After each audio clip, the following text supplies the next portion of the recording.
Hello दोस्तों।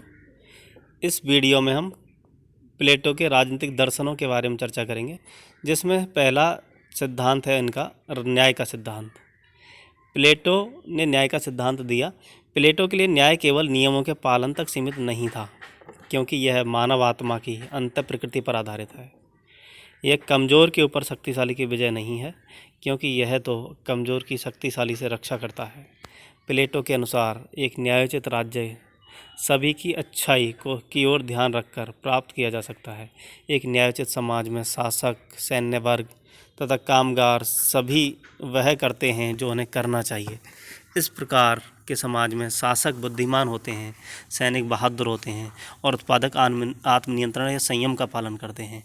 इस प्रकार प्लेटो का जो न्याय है वो उनकी हर व्यक्ति की आंतरिक जो इच्छाएं हैं, जो उनकी एक विशेष गुण होता है, उसके आधार पर उनका विकास किया जाना चाहिए, उस पर आधारित है।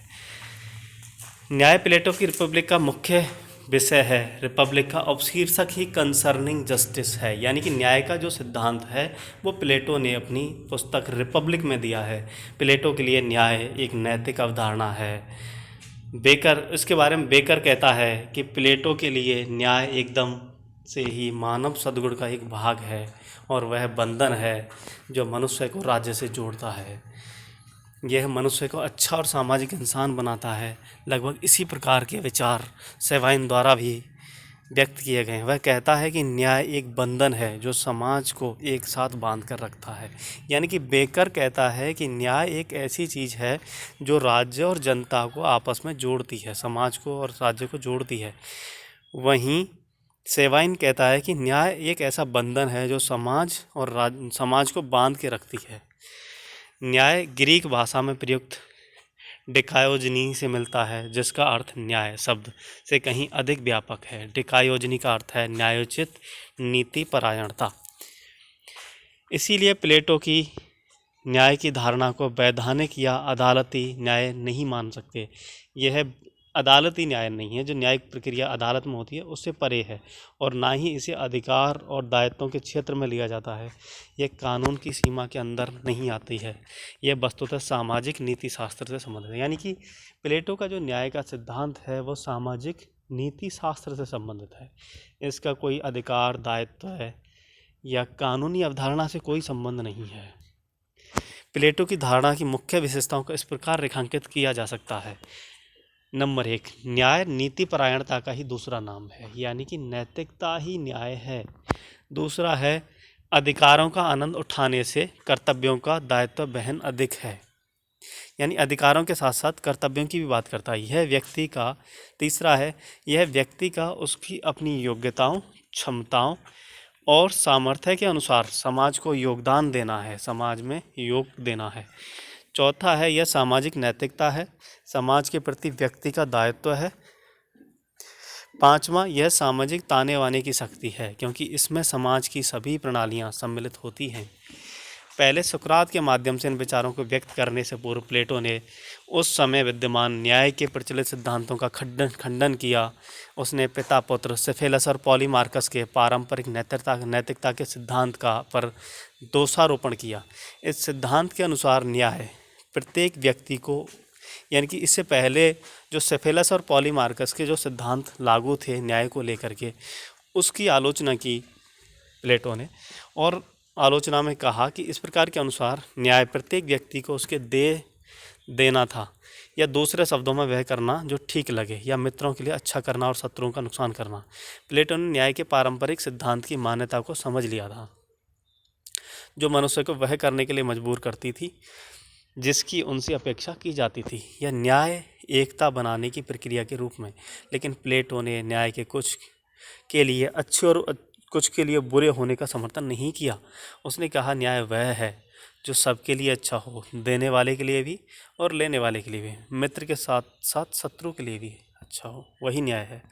प्लेटो ने थ्रेसिमेकस की न्याय की उस परिवर्तनवादी धारणा को अस्वीकार कर दिया, जिसमें कहा गया है कि सदैव सशक्त व्यक्ति के पक्ष में ही न्याय हो। ठीक है, वह थ्रेसिमेकस से यहाँ तक तो सहमत था, चूँकि शासक शासन कला की शासन की कला को जानता है, इसलिए उसे सारी शक्ति प्राप्त होती है, किंतु वह इससे सहमत नहीं था कि शासक अपने हित के लिए शासन करता है। प्लेटो ने सुकरात के माध्यम से तर्क प्रस्तुत किया कि जूता बनाने वाला स्वयं अपने बनाए हुए सभी जूतों को नहीं पहनता, कृषक उत्पन्न की हुई अपनी सारी फसल को नहीं खाता, इसी प्रकार शासक भी वही सारे नियम नहीं बनाता जिससे सिर्फ उसी को ही लाभ हो। प्लेटो थ्रेसिमेकस की इस बात से सहमत था कि न्याय एक कला है, जो इस कला को जानता है वही कलाकार है और कोई नहीं। फिर भी न्याय का एक और सिद्धांत है जिसका दो भाइयों ग्लूकोन और एडिमेंट्स, जो प्लेटो के अपने भाई थे, द्वारा समर्थन किया गया। उनका सिद्धांत न्याय का एक परंपरागत सिद्धांत है और इसका प्लेटो के गुरु सुकरात द्वारा भी समर्थन किया गया था। ग्लूकोन का कहना था कि न्याय कमज़ोर के हित में है, यह थ्रेसिमेकस के मत के विपरीत था। उसके अनुसार न्याय शक्तिशाली के हित में था और यह कृत्रिम है क्योंकि यह प्रथाओं और परंपराओं से उत्पन्न हुआ है। ग्लूकोन कहता है कि व्यक्ति अन्याय स्वतंत्रतापूर्वक और बिना बाधा के नहीं रह सहते, लेकिन कमज़ोर यह देखकर कि जितना अन्याय वह दूसरों के साथ कर सकता है उससे ज़्यादा उसे सहना पड़ता है, दूसरों के साथ मिलकर ना अन्याय करने और ना अन्याय सहने का एक समझौता करता है। उस समझौते के अनुसरण में वह नियम बनाता है जो बनने के बाद